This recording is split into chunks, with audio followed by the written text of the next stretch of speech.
رأي رب العالمين سبحانه وتعالى لن يضروكم إلا أذى، يعني سب كتاب يهود ولا نصارى كتونكو خفوهم ويكهاسيكم أي كلهم يوم دحر دعاء بتي هيمانتكم قتلكم تلاحظكم وربكم فريحكم كهاسيكم أي كلهم يوم، لكن كتنا خوفكم يخلوا يوم،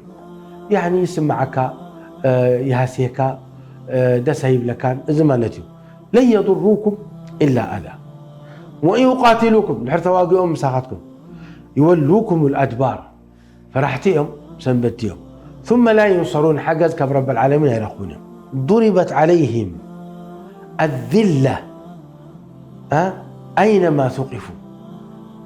حسرات دربيات كم مخانو أملو علم قيمة خمزي يقول لهم جيروا ملكا